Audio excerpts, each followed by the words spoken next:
Okay, good day. Today we want to talk about data validation in Excel. I have this piece of data here that I actually cut out from the previous data. So we might want to quickly format it, and let's see formatting. Let me create. These are all part of what we've previously done. Let me increase the column width so to 20. It's too much.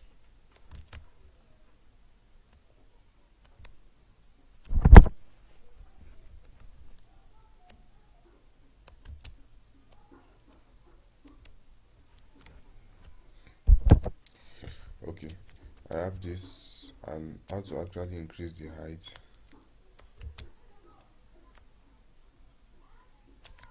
Row height. So it's actually height.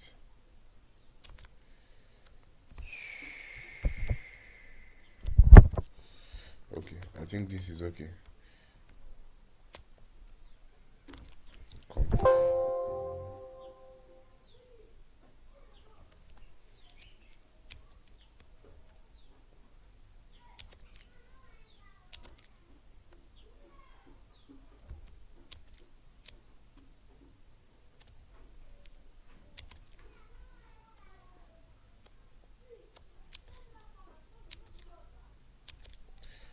So actually, this is just a recap of what we actually did. My focus for today is data validation, how to actually validate data. So as you can see that this ID actually has numerical value 1, 2, 3, 4, 5, age, we have gender, we have height, weight, API, and this. But for the purpose of this data validation, let me insert a cell at this front and put its name. So I'm going to name this name, and let me just copy the text, copy and paste, formatting only. Okay. I have this now. I want to actually validate data. What do we use data validation for? Data validation is used to help us minimize our rates of error and make our data valid, as the name implies, validation.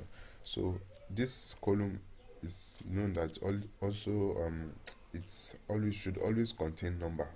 This particular column, it should always contain number. So I'm actually sharing this data with a lot of people, for example, and I don't want them to input by mistake a wrong um, data type into this cell. Maybe under this, instead of putting ID, they might want to go and put someone's name there by mistake. And if we are operating with large set of data, this might cause a lot of problem. So what am I going to do actually? I will have to highlight this. I will come to data. I will come to data validation, and I'll click data validation. So what does data validation? What does it do? You can click on the whole number. What type of validation do you need? I need the validation for whole number, and I need the number between 0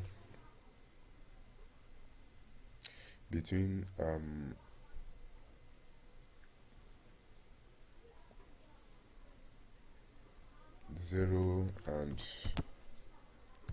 1000. And what should I put the title? ID, and I say input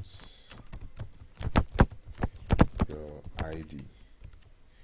So what should be here? Error alert. Error alert will actually tell you what should the Excel do in case that kind of data validation error occurs. I want it to stop running the program, or you just want to throw a warning, or you just want to give an information. I actually want it to stop the program. I'll put ID error, input valid ID, input valid ID, and I'm going to click Okay, so if you notice, what is going to happen once I come here and want to input a data greater than 1000, let's say 1200, and you see it will throw an error and said input valid ID, and if you keep on retrying, it will keep throwing that particular error. So one way you can do, if you hover on if you hover on the cell, you actually find out that it's giving additional information, ID. Input your ID, and I can additionally modify this to say input message, input ID between 1 or between 0, between 1 to 1000. So that's it. So you can see input your ID between 0 to 1000, and it will give the person information. Same way if you come to data validation,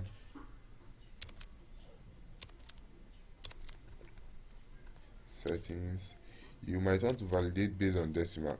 Decimal means that a numbers of decimal, you don't want the person to actually input anything from 12.5 to 1000.5.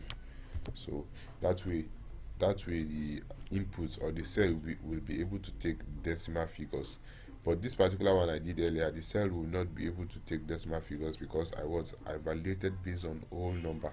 This way now I'm validating based on decimal, it will be able to take decimal figures. And list, date, you might want to validate based on dates. You want a date, you specify a date, and let's say a date from February to March. So the user should input a date from February to August. Let's say from February to August. So if the user should input a date December, it's going to throw an error like that. You want to validate with time. You want to validate with text length. Maybe you want to input a length from 0 to 5, or let me say to 10. I don't want the, let me validate the name, for example.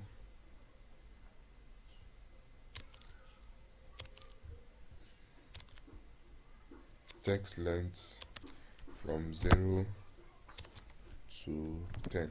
I don't want the name. So as a result of this, you should know what you should actually put here to save our time. You should put your input message, put your error. Let me just put my error. I want it to stop, and that.